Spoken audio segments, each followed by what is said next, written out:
जय गुरु जी संगत जी। वीडियो को लाइक कीजिए, चैनल को सब्सक्राइब कीजिए और बेल आइकन को प्रेस कर दीजिए ताकि आपको लेटेस्ट वीडियो की जानकारी अच्छे से मिल सके। जय गुरु जी संगत जी। गुरु जी का अनंतम शुक्राना। गुरु जी के श्री चरणों में कोटि कोटि प्रणाम हो। गुरु जी की प्यारी संगत को भी जय गुरु जी। क्या आपने कभी सोचा है कि एक ही समय पर जन्म लेने वाले लोगों का भाग्य एक जैसा क्यों नहीं होता? हमारा जब जन्म हुआ तब कई और लोगों का भी जन्म हुआ होगा, परंतु क्या सभी हमारी तरह गुरु जी के सानिध्य में है? नहीं ना। ऐसा क्या हुआ कि हम इस नश्वर जीवन में भी अपने प्यारे गुरु जी के श्री चरणों के दास बने और अब जीवन उन्हीं के सत्संग के साथ बीत रहा है। परंतु ऐसे कई लोग होंगे जिनका जन्म हमारे ही समय पर हुआ, परंतु वे लोग बुरे काम में लिप्त हैं, अपने कर्म खराब किए जा रहे हैं। और ऐसा क्यों हुआ संगत? इस बात को हम सत्संग के अंत में कहानी के माध्यम से समझेंगे। संगत जी, आज का सत्संग भी बहुत ही खास है, बहुत ही सुंदर, बहुत ही महत्वपूर्ण है। यह भी गुरु जी की प्यारी संगत का सत्संग है। हम सत्संग शुरू करें उससे पहले आप सभी से रिक्वेस्ट है कि आप सभी अपने सत्संग सुंदर लिखावट में हिंदी में ईमेल आईडी व्हाट्सएप पर शेयर कर सकते हैं। यदि आप चाहें तो ईमेल आईडी और व्हाट्सएप पर टाइप भी कर सकते हैं। संगत जी, आज का सत्संग भी गुरु जी की पुरानी संगत का है और प्यारी संगत है अंजुना आंटी का। तो चलिए सत्संग शुरू करते हैं। जय गुरु जी। बार बार सत्संग में आना, हाजिरी लगाना, सत्संग सुनाना, ये गुरु जी की मेहर ही हो सकती है, गुरु जी की कृपा ही हो सकती है। मैं जब भी गुरु जी के सत्संग सुनती हूँ तो बस गुरु जी का डिवाइन दरबार मेरी आंखों के सामने आ जाता है। आप फिजिकली कहीं पर भी हो, आप मेंटली उसी दुनिया में उन्हीं के दरबार में पहुंच जाते हो। आपका गुरु जी के साथ एक इंडिविजुअल डायरेक्ट कनेक्शन होता है। ये सारे सत्संग उसको कहीं ना कहीं रीफोर्स करते हैं। हम सभी जानते हैं कि गुरु जी ने कभी कोई प्रवचन नहीं दिए हैं, कोई जनरल रेमेडीज़ भी नहीं देते। अगर गुरु जी ने आपको दरबार में बुलाया है, आप गुरु जी के दरबार में पहुँचे हो, तो यह गुरु जी की डायरेक्ट कॉल है आपके लिए।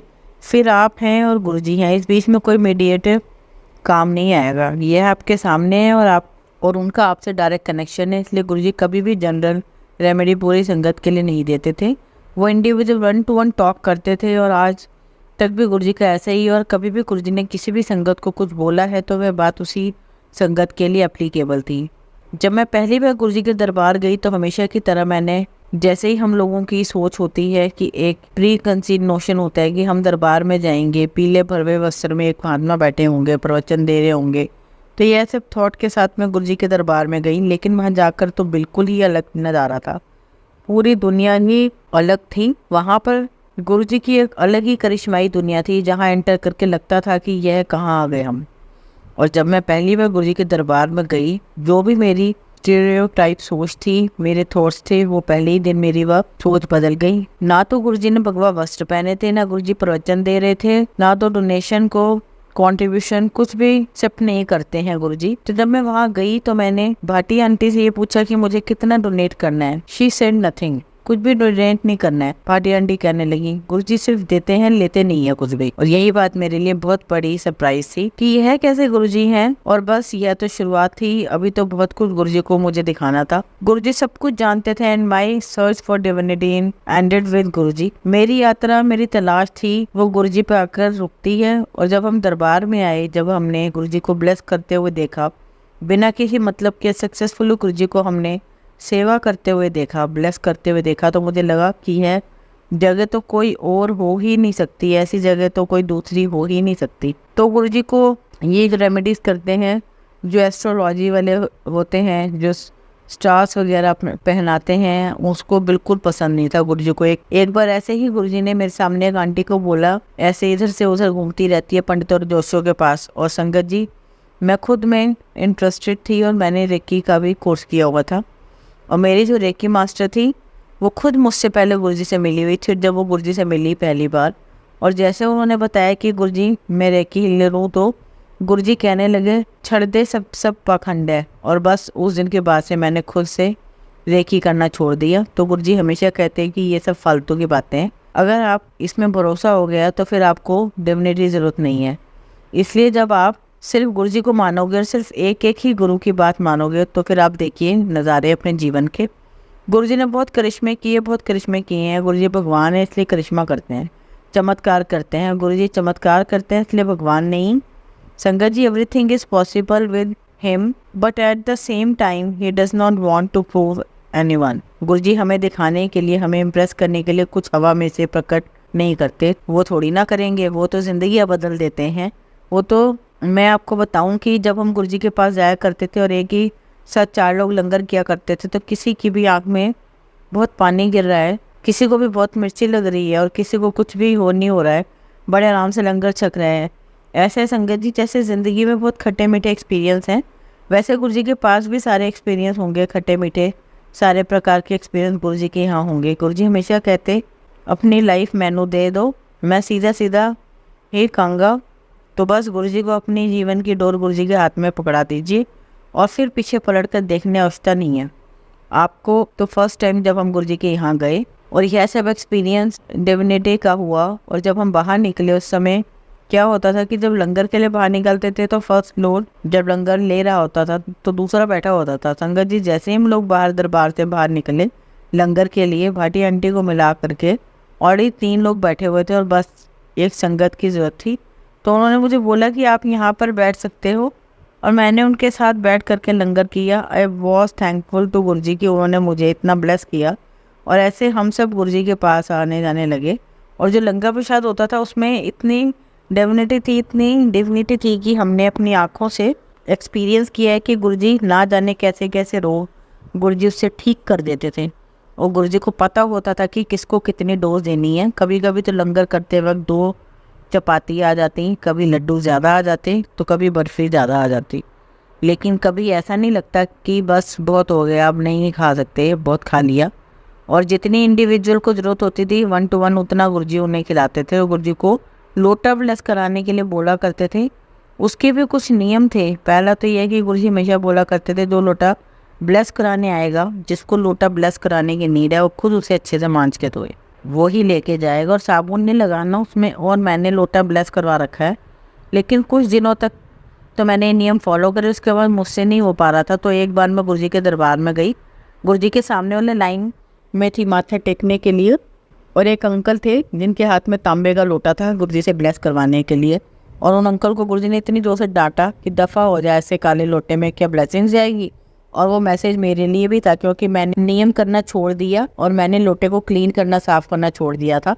उस दिन के बाद से मेरे पास जो लोटा है गुरुजी का ब्लेस किया हुआ, बहुत शाइन करता है।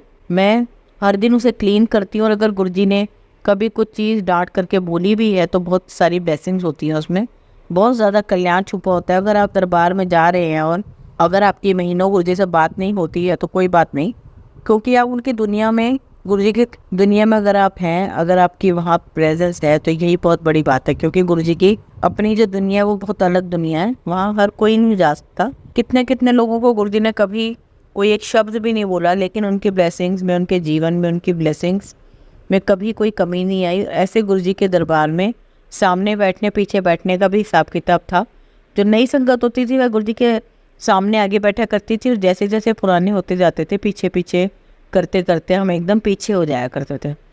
पहले ऐसा ज़रूर लगता था कि पीछे बैठने को मिल रहा है, पता नहीं गुरुजी देखेंगे कि नहीं। जब मुझे दोबारा गुरुजी ने लोटा ब्लेस किया तब मैं एम्पायर स्टेट के पीछे जो सीढ़ियाँ जाती हैं वहाँ बैठी हुई थी। एम्पायर स्टेट में जब एंटर करते हैं गैप आता है बीच में, तो मैं वहाँ बैठी हुई थी और गुरुजी ने मुझे वहाँ से हाथ के इशारा करके बुलाया, मेरे लोटे को ब्लेस किया। तो संगत जी गुरुजी की नज़र हर किसी पर रहती है। कोई यह ना सोचे कि हम आगे बैठ जाएंगे तो ज़्यादा ब्लेस हो जाएंगे, ना, बिल्कुल ऐसा नहीं है। आप कहीं भी हो, किसी भी कोने में हो, किसी भी दुनिया में हो, गुरुजी की नज़र हम सब पर है, क्योंकि हम गुरुजी की प्यारी संगत है। इसलिए गुरुजी के श्री चरणों में बहुत बहुत ध्यान लगाएं, और जैसा गुरुजी चाहते हैं, जैसा गुरुजी ने कहा है, जैसा गुरुजी ने हमेशा गाइड किया है, वो हमेशा हमें अपनी लाइफ में फॉलो करना है। जय गुरुजी, शुभराना गुरुजी।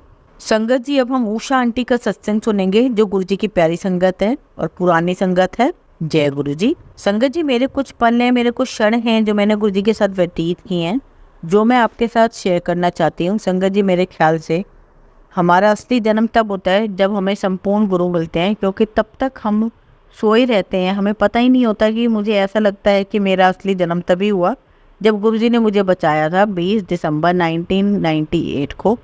और उस दिन को मैं अपना जन्मदिन नहीं समझती हूँ, क्योंकि उस दिन परमात्मा ने आपको बुलाया, आपको अलाउ किया अपने साथ जुड़ने के लिए। हमारा इस धरती पर आने का मकसद एक ही होता है कि इस परमपिता परमेश्वर गुरुजी के साथ साक्षात्कार करना।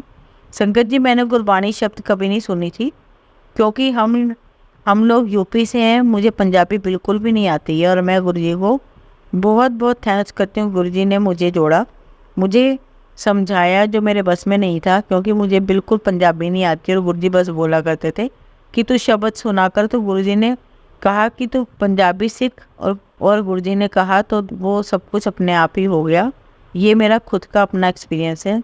ये कैसे होता था, चीज़ें समझ में नहीं आती, गुरुजी एक सेंटेंस बोलते थे और वो हो जाता था। उन्होंने कहा तू पंजाबी सीख, और मैं सीख गई, और मैं पढ़ती थी, मैं समझती थी, मैं सीख गई और बहुत आनंद आता था। मुझे तो ऐसा लगने लगा कि जैसे मुझे अपना एक उद्देश्य मिल गया है जीवन का, और मैं पूरे तरीके से गुरुजी में रम गई हूँ। और ऐसा कह सकते हैं कि मैं गुरुजी के बिना रह ही नहीं सकती थी। और जब भी हम जाते थे तो बस मन में एक ही आस होती थी कि गुरुजी प्लीज़ जल्दी आने के लिए मत बोलिएगा। मैं जितना ज़्यादा आपके पास आ बैठूँ, आपको निहारूँ, वह कम है। मैं बस आपके दर्शन लेती रहूँ, गुरुजी से कुछ भी कहने की मांगने की ज़रूरत ही नहीं है। पर जब आप गुरुजी के दरबार में जाते थे तब आपका माइंड शून्य हो जाता था, हमारी कोई आइडेंटिटी ही नहीं रहती वहाँ पर, हमारी याददाश्त पूरी तरीके से डिलीट हो जाती थी, सारे टेंशन सब कुछ दिमाग से कुछ चले जाता है। गुरुजी जब भी थोड़े से लाइट मूड में होते तो सबको बुला करके बातें किया करते थे, मुझसे भी बातें किया करते थे, परिवार के बारे में, रिश्तेदारों के बारे में। एक बार गुरुजी ने मुझे बुला करके कहा कि तेरे प्रणाम की है। पहली बार तो मुझे पता ही नहीं लगा कि प्रा मतलब क्या होता है, तो मैं गुरुजी की तरफ देखे जाऊँ कि मुझे तो समझ नहीं आया गुरुजी आपने क्या कहा। तो गुरुजी मेरी तरफ देखते हैं, हंसने लगे, वो गुरुजी समझ गए। तो गुरुजी हंसते हंसते कहने लगी है कि अरे तेरे ब्रदर का नाम क्या है, कैन यू बिलीव संगत जी, आप मुझ पर विश्वास नहीं करेंगे। जैसे ही गुरुजी ने मुझसे पूछा, मुझे उस समय के लिए मेरे भाई का नाम तक याद नहीं आ रहा था। I was totally blank. जब भगवान का असर होता है तब आप कुछ भी नहीं रहते, जीरो हो जाते हैं। और गुरुजी इतने कसकर हंसे, इतने ज़ोर से हंसे, इतने प्यार से हंसे कि मैं भी उनको देखकर हंसती रही। और मैंने कहा गुरुजी यहाँ आ करके सब कुछ भूल जाते हैं। गुरुजी कहते हैं कि कोई गल नहीं, बैठ जाओ। और ऐसे सब चीज़ें चलती रही, हम लोगों का आना जान करते रहे। और एक बार गुरुजी ने ऐसे ही मुझसे कहा कि तू अपने प्राण लेके आ जा। जनरली जो जेंट्स होते हैं वो इस तरीके से सोचते हैं, अरे तुम्हारे गुरुजी हैं, मुझे इन्वॉल्व मत करो। और वो वहाँ रहते भी नहीं थे, इलाहाबाद में रहते थे। एनीवे वो जब भी आते थे मैं उनको यही बोला करती कि गुरुजी बुला रहे हैं। तो मुझसे कहते हैं कि ठीक है, मैं 5 मिनट के लिए चलूँगा, क्योंकि तुम जब जाती हो तो बहुत लंबा बैठती हो, मैं तो नहीं बैठ पाऊँगा इतना लंबा। तो कहने लगे कि मैं अपनी कार में जाऊँगा। मैंने कहा ठीक है। और जैसे उन्होंने कहा था गुरुजी के पास माथा टेका, इतने खुश हुए कि देखो गुरुजी को खुद को ब्लेस करना होता तो खुद ही बुला लेते हैं। हमने इतने सत्संग सुने, हमारी कोई औकात ही नहीं कि हम गुरुजी के पास जाएं जब तक उनकी मर्जी ना हो। और जैसे ही ब्रदर ने माथा टेका, गुरुजी बहुत खुश हुए उसको देख के, बोलते हैं कि बैजा मेरे भाई, बिल्कुल चाय नहीं पीते। और गुरुजी ने उन्हें उस दिन 4 बार चाय प्रसाद पिलाया। और मेरा भाई बार बार मेरी तरफ देखे, मैं नीचे देख रही थी, मन ही मन सोच रही थी कि मैंने कहा कि 5 मिनट में चला जाऊँगा और ये अभी तक बैठा हुआ है यहाँ पर। तब भी मैंने यही कहा कि आप चलिए तो सही, वहाँ तो सब गुरु जी की चलती है, हमारी नहीं चलती।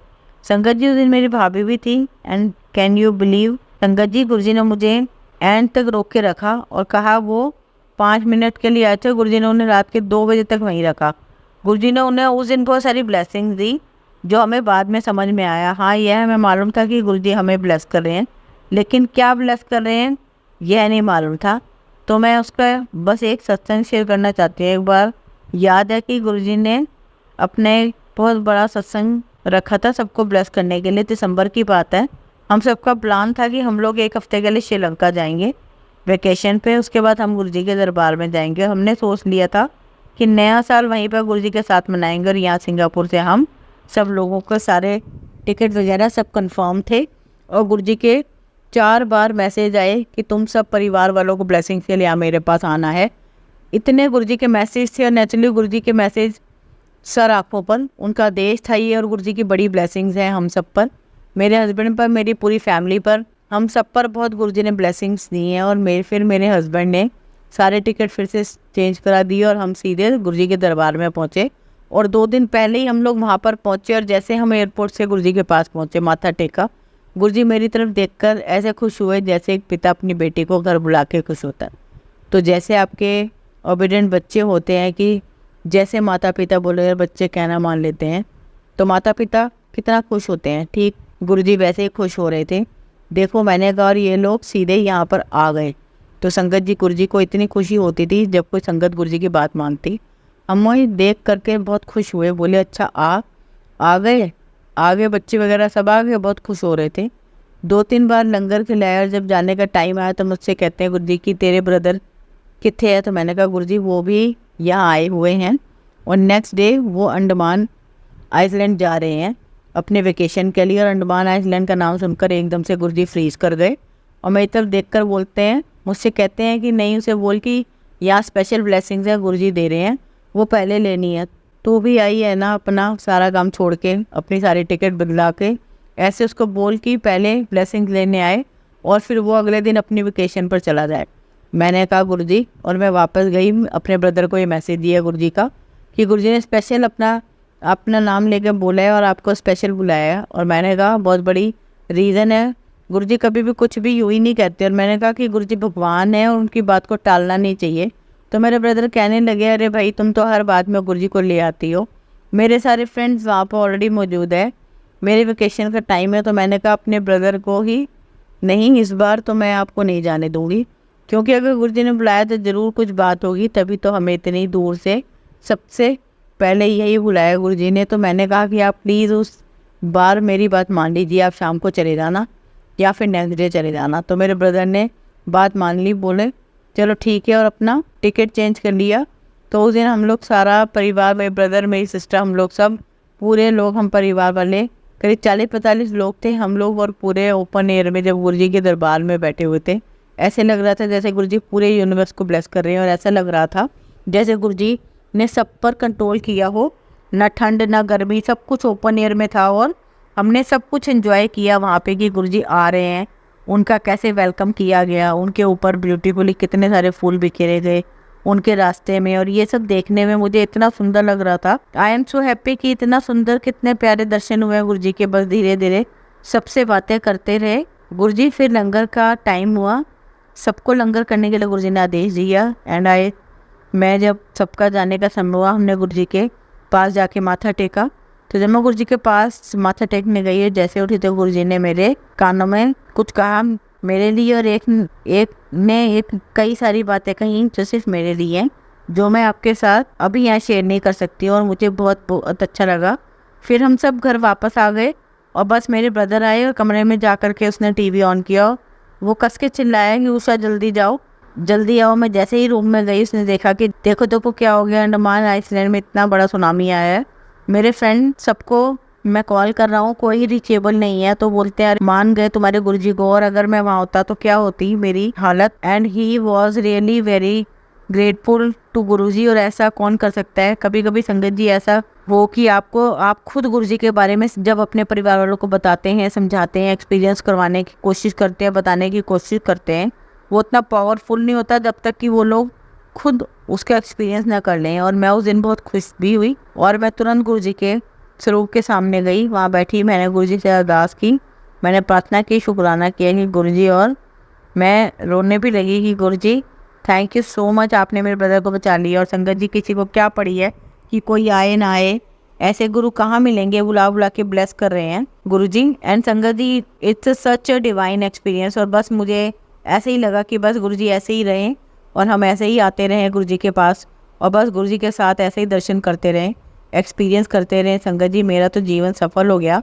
और मैंने इस जन्म में भगवान के दर्शन कर लिए। Thank you so much Guruji for this experience. Guruji का लख लख शुक्राना, गुरुजी का बहुत बहुत शुक्राना कि आपने हमको इतना ब्लेस किया। Thank you so much Guruji, thank you so much. जय गुरुजी, शुक्राना गुरुजी, जय गुरुजी। संगत जी अब हम अगला सत्संग गुरुजी की प्यारी संगत विजेंद्र अंकल जी का सुनेंगे। तो चलिए सत्संग संगत जी सत्संग शुरू करते हैं। जय गुरुजी, शुक्राना गुरुजी, लख लख शुक्राना गुरुजी का कि आपने मुझे मौका दिया सत्संग सुनाने का। संगत जी वैसे तो मेरे बहुत सारे छोटे छोटे सत्संग हैं, गुरुजी मुझे हमेशा अपनी प्रेजेंस फील करवाते रहे हैं। गुरुजी ओमनी प्रेजेंट है। संगत जी मैं आपको एक इंसिडेंट्स बताता हूँ। मैं नॉर्थ प्लेस पर था, यह करीब 2017 की बात होगी, और मैं अपने घर जा रहा था और बहुत दिनों से मेरा मन था संगत जी की विंटर आ गई है तो मुझे पॉकेट स्क्वायर छाता सिल्किन। तो मैं एक शॉप जाया करता था, वो बहुत पुरानी शॉप है और मैं अक्सर वहीं जाया करता था, और वह शॉप जनपद पर थी। मुझे लगा कि बहुत लेट हो गया है तो शॉप बंद हो गई होगी, जाके देखा तो शॉप खुली हुई थी। मैंने गाड़ी पार्क करी, मैं गाड़ी सड़क पार्क करके गया और वहाँ जो अंकल थे उन्होंने मुझे दिखाया और मैं अपने लिए ले रहा था। इतने में 3-4 लेडी आई, उन्होंने अंकल को कहा कि हमारा सामान दे दो, और पता लगा कि वो आंटियाँ पहले आई थी दिन में और काफ़ी सारी शॉपिंग करके अपना सामान पैक करवा करके चली गई थी। उसमें बहुत सारे बंडल थे, कुछ कुर्तियाँ टाइप की, कुछ गारमेंट्स वगैरह थे उसमें, और वे ले जाने लगी अपना सामान और बाहर खड़ी होकर के बातें करने लगी। मैं भी उन अंकल का पुराना कस्टमर था, वो दोनों भाई और हम पुरानी कुछ बातें वहाँ खड़े होके करने लगे। तो इतने में क्या होता है, एक आंटी अंदर आई, मुझसे कहने लगी कि हमारे फ़ोन से उबर कनेक्ट नहीं हो रहा, तो क्या हम आपके फ़ोन से उबर कनेक्ट कर सकते हैं? तो मैंने कहा कर लीजिए। तो मैंने उन्हें फ़ोन किया, लेकिन उन्हें वो ऑपरेट करना नहीं आया। तो उन्होंने मुझसे कहा कि आप ही हमारे लिए उबर कनेक्ट कर दीजिए। अब जो उबर कनेक्ट कर रहे थे तो वो कभी 25 मिनट कभी 30 मिनट बता रहा था, क्योंकि ट्रैफिक बहुत था, शाम का समय था। वो बाहर खड़ी होकर इंतज़ार करने लगी। तो मैंने शॉपकीपर वाले अंकल को बोला कि अंकल, मैं न्यू फ्रेंड्स कॉलोनी के पास ही कालदीप में रहता हूँ, इफ़ यू डोंट माइंड आप इनको बोल दो, मैं इनको छोड़ दूँगा। तो अंकल कहते हैं आप ही बोल दो। तो मैंने कहा कि ऐसे अच्छा नहीं लगता, लेडी हैं, मैं कैसे जाके बोलूँ। तो मैंने कहा आपके कस्टमर है, एक बार आप देख लो। तो अंकल ने जाके उन लेडी को बोला कि ऐसे ऐसे हमारे कस्टमर है और वह जा रहे हैं, आपको छोड़ देंगे। और लेडी ने आपस में कुछ बात करी और वह रेडी हो गई। हमने रोड क्रॉस किया और उनके सारे जो बड़े बड़े बंडल थे वह मैंने गाड़ी में रखवाए और वह सब लोग कार में बैठे और मैं भी आगे आकर के बैठने लगा। और जैसे ही मैं बैठा, मैंने गाड़ी स्विच ऑन की और मेरी गाड़ी का जो म्यूजिक सिस्टम है स्टार्ट हो गया। उसमें गुरुजी के भजन शुरू हो गए, गुरुजी का मंत्र जाप और गुरुजी के सत्संग शुरू हो गए। साथ में गुरुजी की फ़ोटो भी लगी हुई थी। जैसे ही शब्द स्टार्ट हुआ, वो कहती है, अरे आप गुरुजी को मानते हो? तो मैंने कहा हाँ जी। तो कहने लगी हम भी गुरुजी को मानते हैं। तो सबसे पहले पीछे जो लेडी बैठी थी वो कहती है, अभी हम दुकान के बाहर खड़े होकर यही बात कर रहे थे और कह रहे थे कि गुरुजी हम तो फंस गए और हमें तो कुछ साधन मिल ही नहीं रहा है, हमारी मदद करो। शायद उनकी कहीं रात की कोई फ़्लाइट थी, उन्हें कहीं ज़रूरी जाना था। तो कहने लगी हम तो बस गुरुजी से यही प्रार्थना कर रहे थे कि गुरुजी हमारी हेल्प करो, और गुरुजी ने देखो आपको भेज दिया। और पूरे रास्ते पर हम एक दूसरे को सत्संग सुनाते रहे और मैंने उनको न्यू फ्रेंड्स कॉलोनी में छोड़ा और एक गुलाटी आंटी थी उनमें से, वह मुझे अपने घर लेके गई और अपने हस्बैंड से मिलवाया। तो गुरुजी हर जगह प्रेजेंट हैं और अपनी सारी संगत का बहुत ख्याल रखते हैं, और यह बात मैंने बहुत बार देखी। एक और बात मैं आपको बताता हूँ कि मेरा काम था बुलियन का, होलसेल का मेरा काम था। यह 2011 की बात है और मैंने कोटक बैंक में अपनी लिमिट्स के लिए अप्लाई किया था। उनकी जो टीम थी, उन्होंने सारा, उनकी टीम ने डिस्कस करने का मुझे रिजेक्ट कर दिया। बोला नहीं, आपके बिजनेस मॉड्यूल में बहुत कमी है जिसकी वजह से हम नहीं कर पाएंगे। मैं बहुत परेशान था, मुझे बहुत ज़रूरत थी उस लिमिट की, मुझे उसके अगेंस्ट गोल पिकअप करना था। तो मैं शाम को बड़े मंदिर गया और मेन हॉल बंद था गुरुजी का, जो स्वरूप है वहाँ वह स्वरूप बाहर रखा हुआ था। और मैंने कहा गुरुजी से ये बड़ी प्रॉब्लम हो जाएगी, आपने तो पहले तो उनकी टीम ने मुझे बहुत इंश्योरेंस दिया कि हो जाएगा और सडनली अब नहीं हो पाएगा, बस ऐसे मना कर दिया। मैंने जैसे ही मत्था टेका और पीछे मुड़ा, एक जेंटलमैन खड़े थे और ये वही कोटक बैंक के हेड थे जिनसे मैं अपना काम करवा रहा था। अब हाँ तो बात कर नहीं सकते थे, तो मैं उनके साथ सामने हाथ जोड़ के नीचे आ गया सीढ़ियों से, अरे साइड में खड़ा हो गया और वो भी नीचे आए। मुझसे बोलने लगी आप कब से आते हो यहाँ? तो मैंने कहा कि मैं पहली बार गुरुजी से 2000 में नवंबर में जुड़ा था। कहते हैं अच्छा। सब बात हो गई, फिर वो चले गए सब अपने अपने हिसाब से। मैं भी लंगर में से गया, वो लंगर में कब चले गए पता नहीं चला। नेक्स्ट मॉर्निंग सडनली वो मेरे ऑफिस आए, अपने तीनों मैनेजर्स की टीम लेके आए। मेरे कमरे में बैठे तो मेरे पीछे गुरुजी का स्वरूप लगा हुआ था, गुरुजी की डिवाइन लाइट वाली बुक भी रखी हुई थी। तो वो आके कहते हैं कि अच्छा आप मानते हो गुरुजी को? ये सब बातें होने लगी। मुझे कहने लगी विजेंद्र आपका केस तो बहुत वीक है, लेकिन आप मुझे एक ऐसी जगह मिले हो कि मुझे गुरुजी का आदेश है कि मुझे आपका काम तो करना ही पड़ेगा। फिर उन्होंने मुझे अप्रूवल का लेटर दिया और फिर उन्होंने मुझे अपना बताया कि उनके ब्रदर इन लॉ को ट्यूमर था, उन्होंने कभी गुरुजी को नहीं देखा था क्योंकि वह 2 साल पहले ही गुरुजी से मिले थे। कहने लगे कि मुझे तो कहा था कि किसी ने इनके इलाज के लिए पूरी दुनिया घूम चुके हो, तो एक बार यहाँ भी जाओ।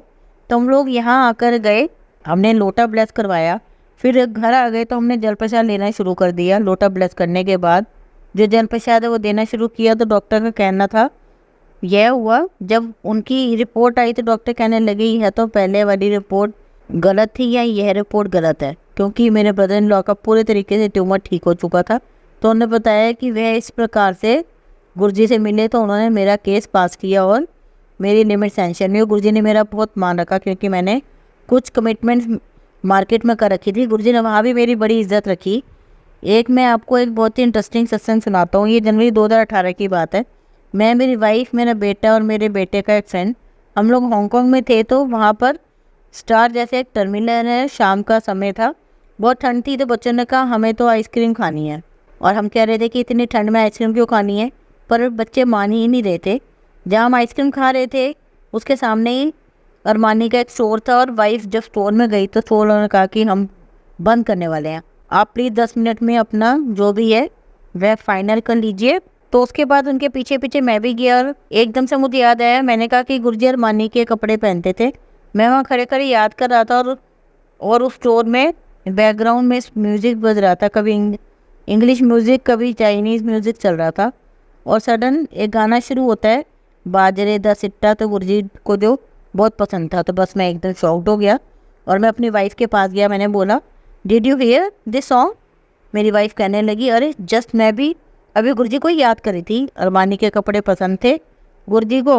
और मैंने कहा कि अरे मैं भी नीचे ही याद कर रहा था। मैंने कहा कि मैं तुम्हें यही बताने आया हूँ कि देखो हम यहाँ गुरुजी के बारे में सोच रहे हैं, और गुरुजी ने हमें अपने प्रेजेंस बताने के लिए सॉन्ग चलवा दिया कि देखो मैं भी तुम्हारे साथ हूँ, मैं यहीं पर ही हूँ। और हम लोगों ने वह जो गाना बज रहा था वो हमने रिकॉर्ड कर दिया, और आज भी मेरे पास वो रिकॉर्डिंग्स हैं। और यह बात यही प्रूफ करती है, गुरुजी हमारे हमेशा यही बात फील करवाते हैं कि तुम सब जब भी मुझे याद करोगे मैं तुम्हारे साथ ही हूँ, तुम्हारे पास ही हूँ। जय गुरुजी, आपकी बहुत कृपा है, आपने हमेशा मेरा हाथ पकड़ा है, हमारा साथ दिया है। आगे भी हम सारी संगत का ऐसे ही हाथ पकड़े रखना, ऐसे ही साथ देना, अपनी कृपा बनाए रखना।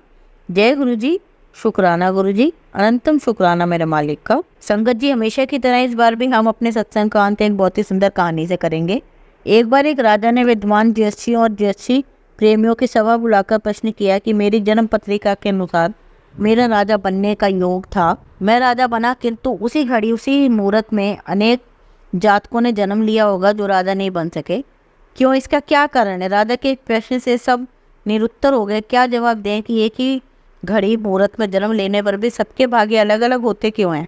ये सब सोच में पड़ गए कि अचानक एक वृद्ध खड़े हुए और साधु बोले महाराज की जय हो, आपके प्रश्न का उत्तर भला कौन दे सकता है? आप यहाँ से कुछ दूर घने जंगल में यदि जाएं तो वहाँ पर आपको एक महात्मा मिलेंगे, उनसे आपको उत्तर मिल सकता है। राजा की जिज्ञासा बढ़ी और घोर जंगल में जाकर देखा कि एक महात्मा आग के ढेर के पास बैठकर अंगार खाने में व्यस्त है। सहमे हुए राजा ने महात्मा से जैसे ही प्रश्न पूछा, महात्मा ने क्रोधित होकर कहा, मेरे प्रश्न का उत्तर देने के लिए मेरे पास समय नहीं है, मैं भूख से पीड़ित हूँ। तेरे प्रश्न का उत्तर यहाँ से कुछ आगे पहाड़ियों के बीच एक और महात्मा है, वो दे सकते हैं। राजा की जिज्ञासा और बढ़ गई। पुनः अंधकार पहाड़ी मार्ग पर बड़ी कठिनाइयों से राजा दूसरे महात्मा के पास पहुंचा, किंतु यह क्या? महात्मा को देख के राजा हक्का बक्का रह गया। दृश्य कुछ ऐसा था, वे महात्मा पास ही अपना ही मांस चिमटे से नोट नोट से खा रहे थे। राजा को देखते ही महात्मा ने भी डांटते हुए कहा, मैं भूख से बेचैन हूँ, मेरे पास इतना समय नहीं है, आगे जाओ, पहाड़ियों के उस पार एक आदिवासी गांव में एक बालक जन्म लेने वाला है, वह कुछ ही देर तक जिंदा रहेगा, सूर्योदय से पूर्व वहाँ पहुँचो, वह बालक तेरे प्रश्न का उत्तर दे सकता है। सुनकर राजा बड़ा बेचैन हुआ। बड़ी अजीब पहेली बन गया मेरा प्रश्न, उत्सुकता प्रबल थी, कुछ भी हो जाए, यहाँ तक पहुँच चुका हूँ, वहाँ भी जाके देखता हूँ क्या होता है। राजा पुनः कठिन मार्ग पार कर किसी तरह प्राप्त होने तक उस गांव में पहुंचा। गांव में पता किया और उस दंपति के घर पहुंचकर सारी बात कही और शीघ्रता से बच्चा लाने को कहा। जैसे ही बच्चा हुआ, दंपति ने नाल सहित बालक राजा के सम्मुख उपस्थित किया। राजा को देखते ही बालक ने हंसते हुए अपना कहा, राजन, मेरे पास भी समय नहीं है, किंतु अपना उत्तर सुन लो। मैं, तुम में और दोनों महात्मा 7 जन्म पहले चारों भाई व राजकुमार थे। एक बार शिकार खेलते खेलते हम जंगल में भटक गए, 3 दिन तक भूखे प्यासे भटकते रहे। अचानक हम चारों भाइयों को आटे की एक पोटली मिली। जैसे तैसे हमने 4 बाटी से की और अपनी अपनी बाटी लेकर खाने बैठे ही देखी, एक भूख प्यासे तड़पते हुए महात्मा आ गए। अब अंगार खाने वाले भाइयों से। उन्होंने कहा, बेटा मैं 10 दिन से भूखा हूँ, अपनी बाटी में से कुछ दे दो, मुझ पर दया करो जिससे मेरा भी जीवन बच जाए।